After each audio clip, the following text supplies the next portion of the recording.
So, hello everyone, and as Julia said, happy Global Accessibility Awareness Day. So, what is alternative text and how do we write it for images, charts, and graphs? That's our topic for today. The first half is about images in general, and then I'm going to cover charts and graphs after a question break. And this presentation is part of our forthcoming Accessibility in Under 10 Minutes series, where we're going to give very short presentations about lots of different aspects of accessibility to try to make it seem a bit less intimidating and just focus on one part. So you may also hear alternative text shortened to alt text. It's the written description of an image that we write for those who do not see it, helping them to get the intended meaning of that image. This might be those with visual impairments who use a screen reader, which is an assistive technology that speaks aloud what's on screen. Alternative text benefits those who personalize their learning experience using Blackboard's alternative formats, such as the audio version. So that's where you could download your presentation or handout as an MP3 file and have it play to you on your phone or in your car, whatever. Since these became available last July, more than 14,000 of our students have generated alternative formats. Those who listen to content rely on alternative text being provided for images, otherwise they'll miss out on important details. And alt text also appears when an image link is broken or users have turned off images. Those on pay-as-you-go internet may disable images on web pages in order to save bandwidth or data costs. And if alt text has been added, they won't miss out. And when we don't add alternative text to images, we're creating a barrier for those who don't see them. You could think of it that we're censoring content from those people. We're likely to add alt text in documents, presentations, and websites. Both Blackboard and Office can alert you to missing alternative text so we can fix it. If images are going to be used as just for visual interest, then I can mark them as decorative. So to add alternative text, we usually select an image and use the alt text button. It gives us a box in which to write our description and an optional checkbox to mark the image as decorative if it's only being used to provide visual interest. And when we write alt text, we should consider the context in which we use the image, our intended audience, and the function or purpose of that image. Or another way to think about how to write alt text is what would be lost if the reader could not see an image? What would we say to fill in that gap? Or how would we explain the image over the phone to someone who does not see it? And to show you what we mean, we're going to cover this using three worked examples. Our first example is a photograph of Southampton's Bargate. This is a famous point of interest in Southampton city centre. In the photo is an old historical building, looking a little incongruous in front of its urban background on a clear sunlit day. Our context is we'll use this photo in a tourist brochure aimed at the general public as an example of an historic landmark in Southampton. The alternative text I chose is, "The Bargate is a medieval gatehouse in the city centre of Southampton." I think that's all that's needed within this context, considering the audience and function. I did not say "photo of the Bargate." Usually we don't need to describe the format or medium unless it's important to the context, audience, or function. I didn't describe the weather or the background. I didn't detail other aspects of the Bargate, as those are not necessary for this context. But if I was using this image in an article about English medieval gatehouses, then I might give more detail. Here I've used Southampton Bargate, constructed in 12th century of stone and flint with arrow slit windows.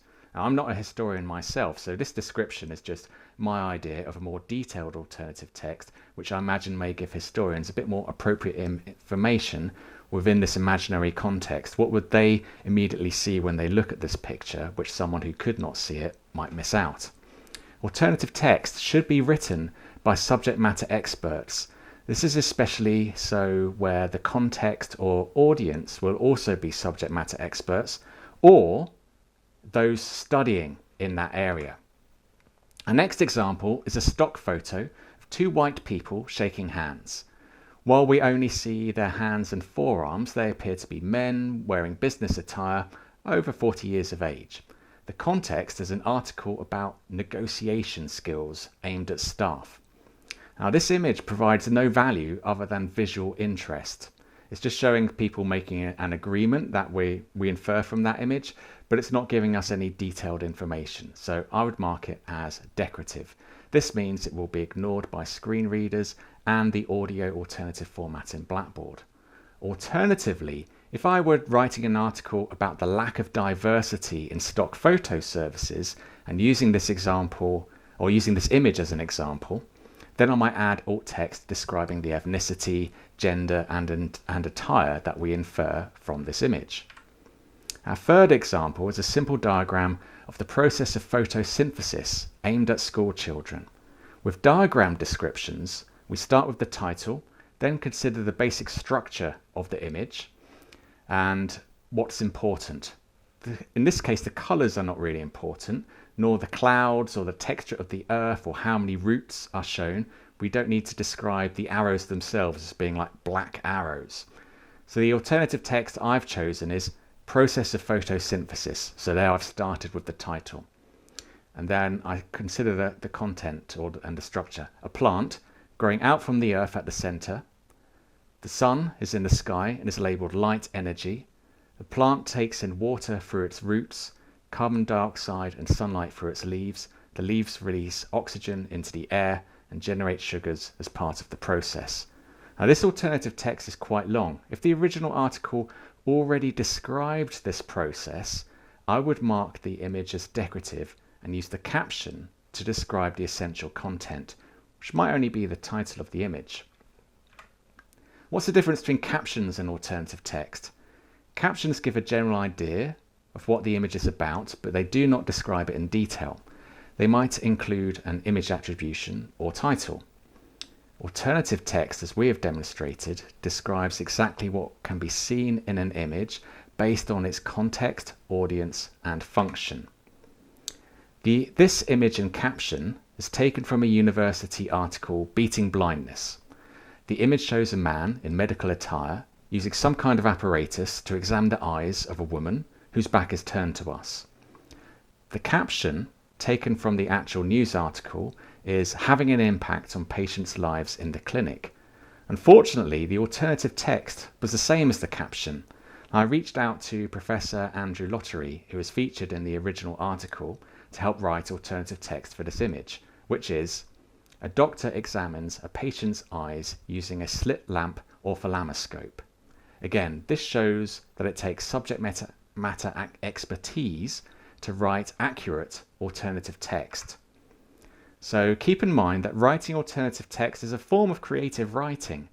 Everyone's going to do it a bit differently, and as long as you're conveying information that is relevant and in context, then you're going to be on the right track. To write accurate alternative text, you need subject matter expertise. We usually find it more efficient to write alternative text as we go, rather than adding it all at the end where it may be missed. We covered quite simple images so far. There are techniques for more complex images like graphs and charts that we'll cover in a moment. Devon Valentine, a learning support advisor at the University of Southampton, says, "I've had students say that the inclusion of alternative text on pictures has helped them feel included and also to trust the tutors that they are prepared to put effort in to make their materials more accessible, which in turn helps them feel confident to ask for help in the future." So before we look at charts and graphs, please raise your hand in the chat and we'll come to you if you have any questions. And Gil, over to you. Thank you. Can you share again example number 3 from your Yes. slide? I can't actually remember what it is, but I remember my question. Yes, it was about the photosynthesis. If I Yeah. look here on the light energy, the yellow, And then I go back to alternative text. It says the sun is in the sky and is labeled light energy. So in the alternative text, it says the sun is in the sky and is labeled light energy. And that's my question. Here we are describing the label in yellow of the image. That is actually not relevant to alternative text.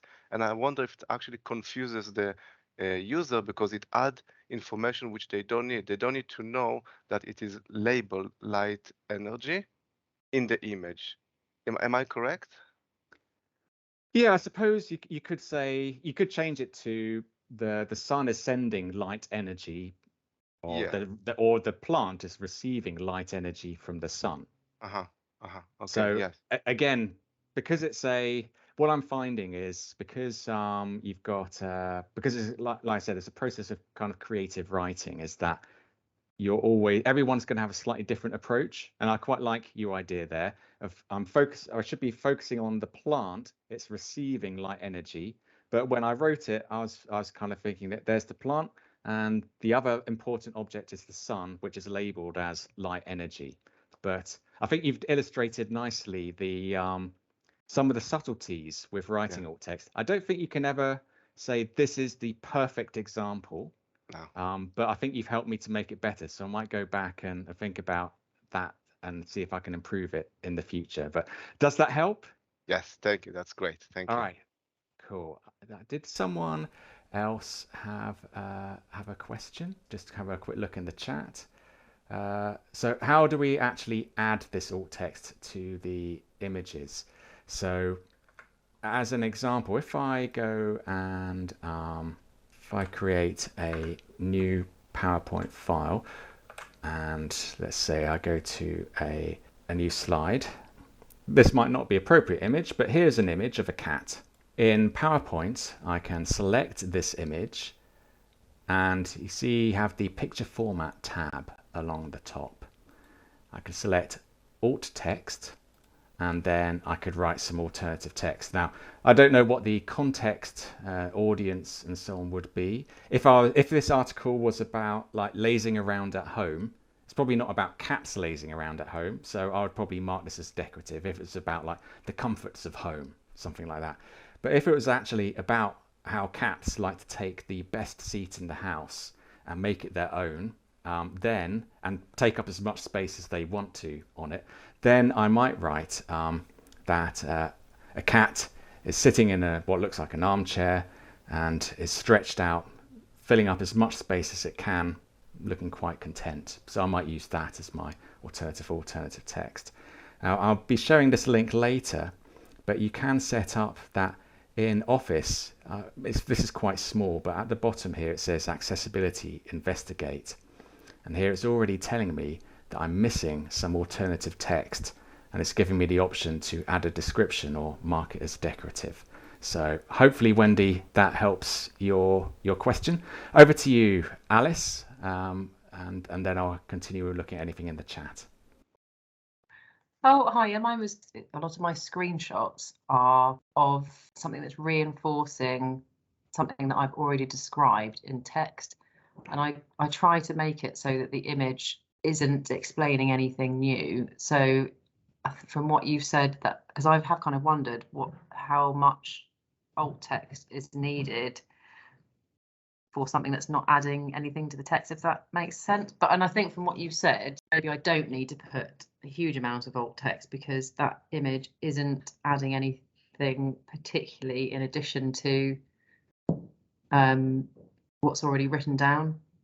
And I've kind of wondered like how much do I need, because if I was, some of the text that I might write would almost be repeating what I've actually explained in the steps. Brilliant question, Alice. And I happen to already have something here that I can show you. So let me see.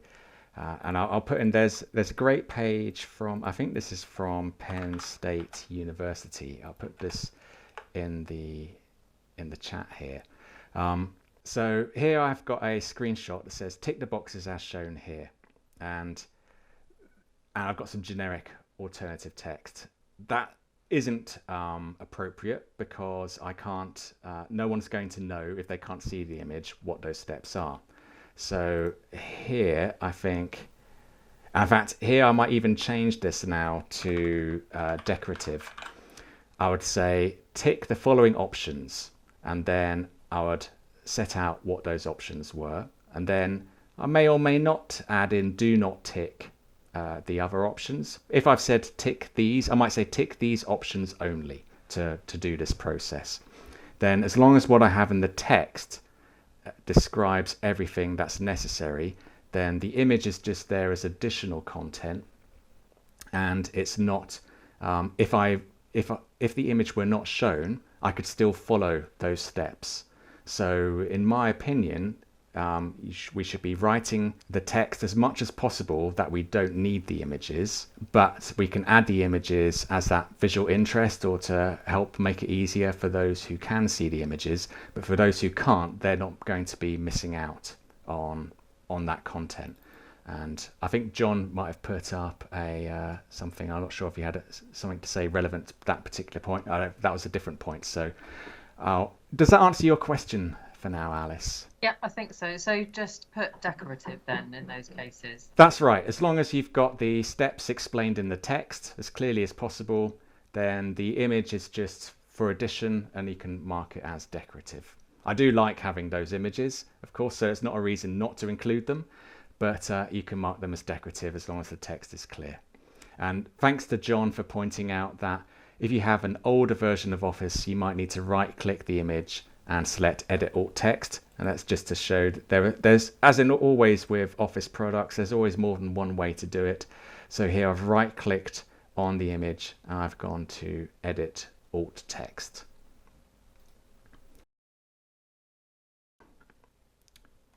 What about charts and graphs? Charts and graphs can be complex. How much we write depends upon the context in which we use them. And this actually refers back to something that we've been discussing about those screenshots as well. So if I'm using the image for visual interest, then we'll mark it as decorative. If the chart or graph replicates text already in the document, then we should add a caption, describe the essential content and context, and use the alt text feature to mark the image as decorative. If the chart or graph supports or rationalizes what's in the text, we should write a brief alt text describing essentials of the image and use a caption or title. But most importantly, if the chart or graph goes further than what's in the text, or I want students to use this graph in some way, or chart or diagram, then I should write a brief alternative text describing the essentials, add a caption, and then provide a full description elsewhere in the document, not in the alt text, but in the document. And ideally, I should provide the tabular data that we use to generate that graph or chart. Full descriptions can be useful for everyone, as we will discover shortly.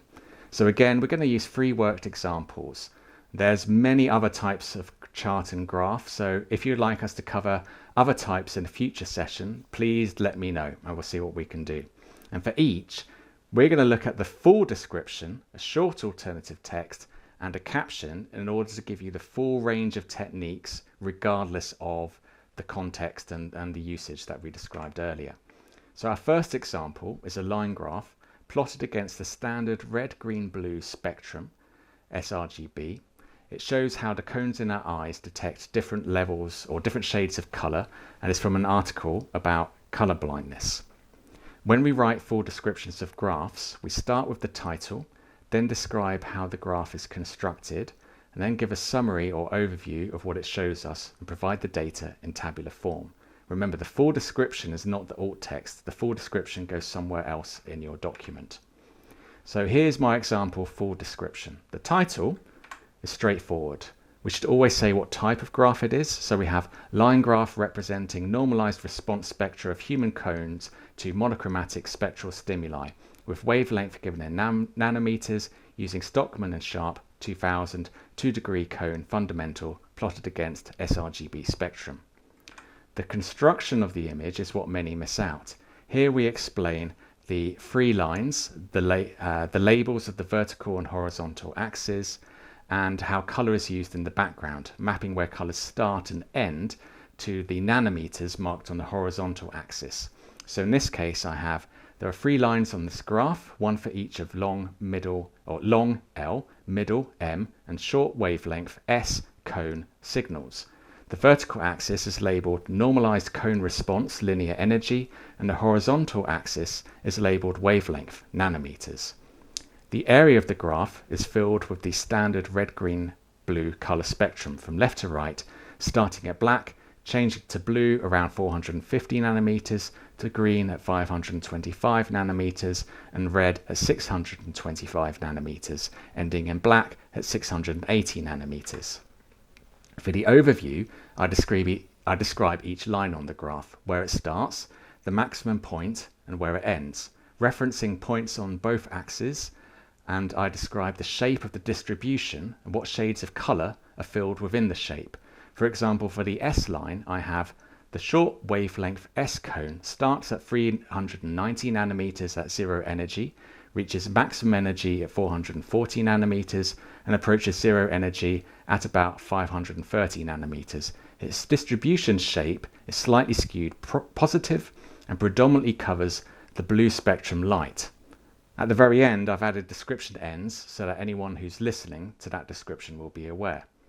I won't go through the other parts, but you can do that because I've shared the slides earlier if you wish.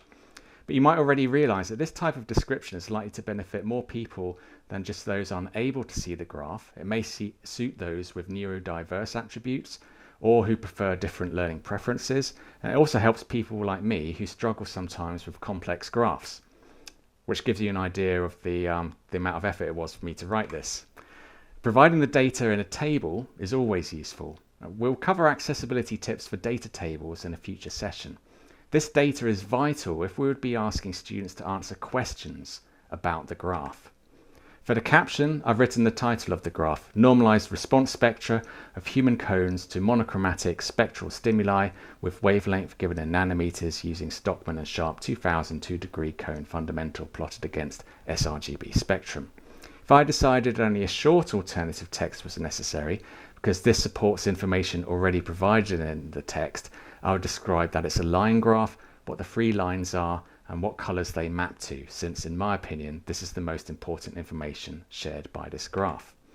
Next we have a Venn diagram showing the biopsychosocial model of health and how each aspect covers different topics. When describing Venn diagrams, we should focus on the data, not on how it looks. So I won't be describing the colours of these circles. I should be providing the data in brief statements, and if the summary is immediately apparent, then we can give that too. So if I was using this image to support information already in the document, I would use a short alternative text, starting with what type of chart it is, a Venn diagram, and describing what it does. So I have a Venn diagram visualizes the biopsychosocial model of health. For the caption, I'm using the biopsychosocial model. For a long description, I start with the title, the biopsychosocial model of health. Then I describe the construction of the image. There's 3 circles, these are the labels that each circle and the intersections or interactions contain examples, and introduce my description, start sharing that I'm covering the contents in a clockwise direction. So I have the Venn diagram is formed from 3 circles. The 3 circles are labelled biological, psychological and social. Each circle and the interactions between the circles contain examples. The diagram develops as follows in a clockwise direction. As the full description continues, I explain each circle and what it solely contains first. I've also used a structured ordered list to give that extra semantic information to screen readers. For example, 1. Circle 1. Biological. The biological circle contains 3 examples as follows. A. Physical health. B. Disability. C. Genetic vulnerabilities. I won't take the time to read this all out because you can download the slide deck and go through it yourself. Then I describe each of the intersections, where the circles overlap and their contents. State that there are 4 intersections, again explain the structure and then giving the examples. For example, the 4 intersections between the 3 circles are as follows. 1. Biological and psychological. This intersection includes 2 examples as follows. A. Temperament. B. IQ. Now we're looking at a flowchart or decision tree. I'm using a simple flowchart helping people who find kittens know what to do. we can convert the flowchart into a linear list, giving possible next steps. We should state the construction, that is a flowchart, and the number of actions. I don't need to describe what the lines look like, but I do need to describe the labels, in this case yes and no. The pictures of kittens are nice, but they're only used for decorative purposes. I don't need to describe them. So my full description starts with the title.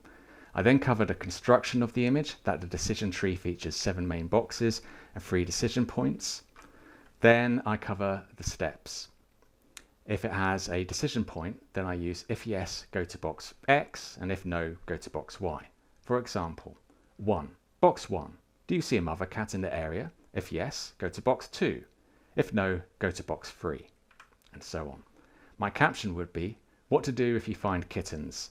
If I were using short alternative text, it would be flowchart. I found kittens, now what? Again, keep in mind that writing alternative text is that form of creative writing. So long as we're conveying information that's relevant and in context, we're on the right track. We need subject matter expertise to write alternative text. It's best to write it as we go, not leave it all to the end. And with more complex images like charts and graphs, it gives us more to do. Basic concept to remember is title, construction, overview, data. What next? Review the charts and graphs and images you've used recently.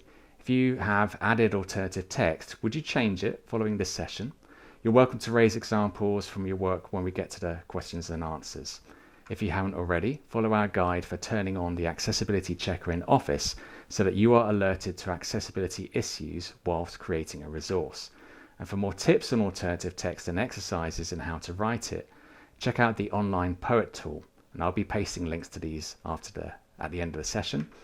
Why not talk to your colleagues about their techniques and practices with writing alternative text? And you can book a one-to-one consultancy with Digital Learning about accessibility.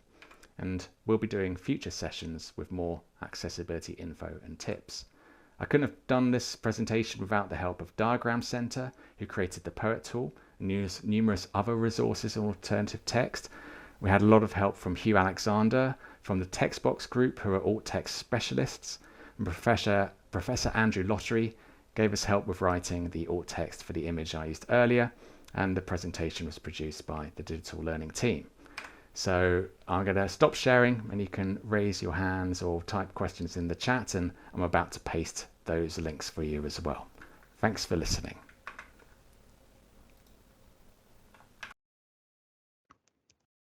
So are there any questions to go through in the chat, Julia, that I've not seen yet? I don't think so. Jonathan and Irene have been sort of adding extra little bits to your information there. But don't think there's any other questions there. I always find your talks really interesting. I always then go back and visit my alt text and try again. So I do actually put alt text on all of my PowerPoint presentations, you'll be pleased to know, but they're probably not very good. So I do try though. I mean, at least I try. So I'm sure that's true for a lot of people. So it's definitely one to keep coming back to, and I think it's one of those things you get better at doing it, don't you?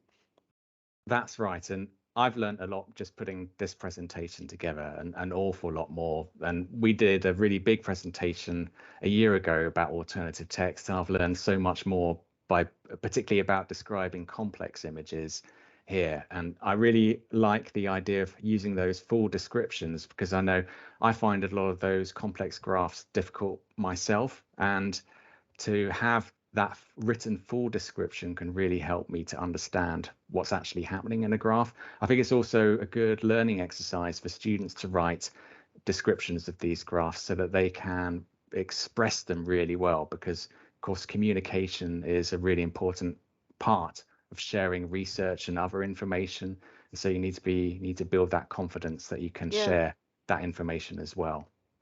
I mean, it's very useful, because I think you forget sometimes what you're trying to convey, etc. Yeah, there's a lot to think about there, but thank you so much, Matt. And for those who know, the slides are in our files section, so you can look at them there, and obviously take them in a little bit slower. So yes. Thanks for that, Matt.